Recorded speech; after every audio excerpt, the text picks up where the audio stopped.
Olá, irmãos, a graça e a paz do Senhor Jesus, tudo bem com vocês?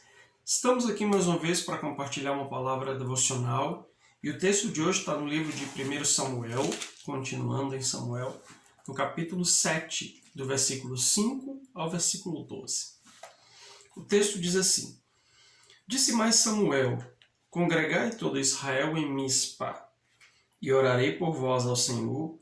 Congregaram-se em Mispa, tiraram água e a derramaram perante o Senhor. Jejuaram aquele dia e ali disseram: Pecamos contra o Senhor, e Samuel julgou os filhos de Israel em Mispa. Quando, pois, os filisteus ouviram que os filhos de Israel estavam congregados em Mispa, subiram os príncipes dos filisteus contra Israel, e ouvindo os filhos de Israel tiveram medo destes.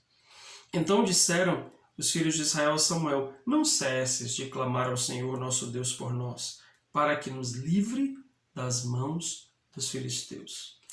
Tomou, pois, Samuel um cordeiro que ainda mamava e o sacrificou em holocausto ao Senhor. Clamou Samuel ao Senhor por Israel, e o Senhor lhe respondeu. Enquanto Samuel oferecia o holocausto, os filisteus chegaram à peleja contra Israel. Mas trovejou o Senhor aquele dia com grande estampido sobre os filisteus, e os derrotou de tal modo que foram derrotados diante dos filhos de Israel. Saindo de Mispa, os homens de Israel perseguiram os filisteus e os derrotaram até abaixo de Bet-car. Verso 12. Tomou então Samuel uma pedra e a pôs entre Mispa e Sem, e lhe chamou Ebenezer, e disse: Até aqui nos ajudou o Senhor. Amém?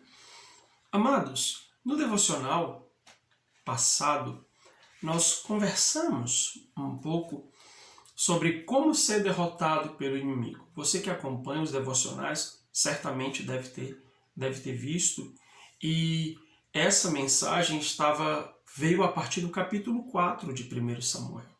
E aqui nós vemos uma situação semelhante, mas com um desfecho e um processo completamente diferente. Lá no capítulo 4, os homens de Israel tomaram decisões completamente erradas, estratégias sem nenhum fundamento, que acabou fazendo com que os filhos de Israel fossem derrotados diante dos filisteus. E não somente isso, os sacerdotes foram mortos, uma linhagem sacerdotal foi extinta a partir dali e a arca do Senhor foi roubada. Do capítulo 4 ao capítulo 7, nós vamos ver a saga do retorno da arca até o território de Israel, mais uma vez. E é algo incrível o que Deus faz para trazer a arca de volta para o seu lugar de origem.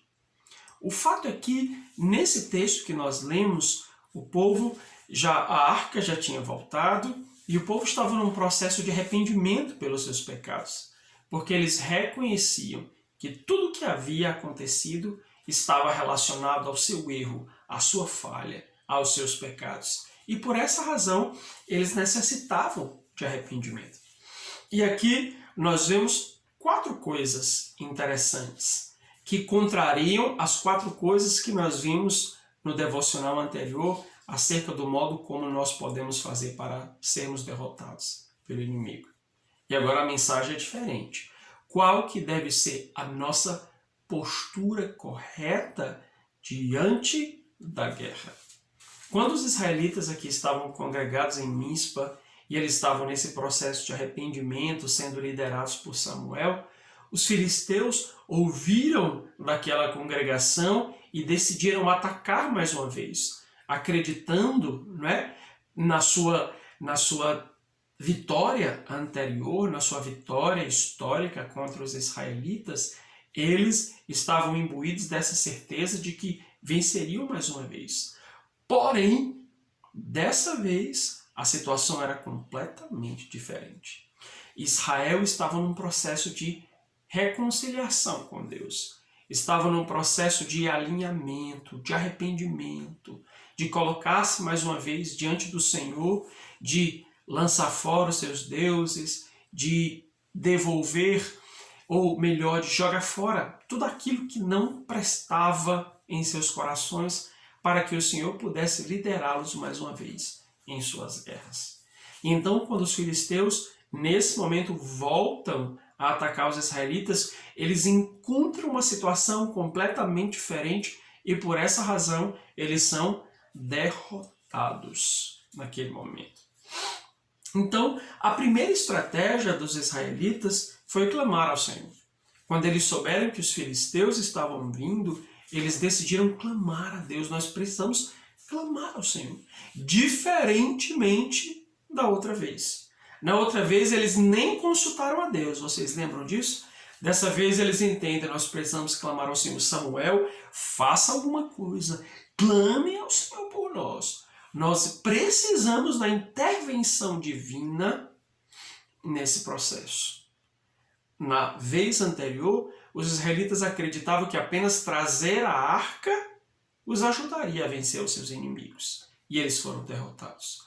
Dessa vez eles entenderam que não precisavam apenas se indagar, mas eles precisavam clamar ao Senhor, humilhar-se diante de Deus, suplicar o seu favor. E foi exatamente isso que o Senhor fez. A segunda estratégia, eles estavam em um processo de arrependimento. Diferentemente da outra vez, quando eles esqueceram da sua responsabilidade na derrota na guerra. Então, eles decidiram arrepender-se, porque eles perceberam que eram responsáveis pelo seu próprio mal. Ou seja, o nosso coração, nós precisamos clamar ao Senhor e precisamos entrar num processo de arrependimento, de reconciliação, de voltar ao nosso Deus, a fim de que Ele possa ouvir o nosso clamor e atentar para nós no momento da nossa luta. Amados, a oração, ela nos conecta com o coração do Pai. E talvez você tenha ouvido isso por muito tempo, de muitas formas diferentes. Mas talvez você ainda não tenha entendido isso ou não tenha colocado isso em prática. Mas a questão é, no momento da sua luta, clame ao Senhor e arrependa-se dos seus pecados, se certificando de que não existe absolutamente nada que depõe contra você diante de Deus. Em terceiro lugar, os israelitas estavam imbuídos do temor do Senhor. Isso é interessante porque na vez anterior, no capítulo 4, nós vemos que o que motivou Israel foi a presença da arca, aquilo trouxe júbilo, aquilo trouxe alegria, eles estavam empolgados, apenas emoção e carne. Mas a questão é que dessa vez o coração dos israelitas estava temente a Deus. Então, se existe algo que nos assegura em nossas guerras, é quando o nosso coração está temente a Deus. Precisamos temer ao Senhor de todo o coração, amá-lo, respeitá-lo, observar a sua palavra, os seus mandamentos, a fim de que as nossas guerras possam ser pelejadas por Ele. Amados, e a quarta estratégia, eles permitiram que o Senhor lutasse por eles. Isso é interessante. Os israelitas saíram à guerra na primeira vez acreditando que estavam sendo acompanhados por Deus porque estavam olhando para a arca como um símbolo mágico de vitória.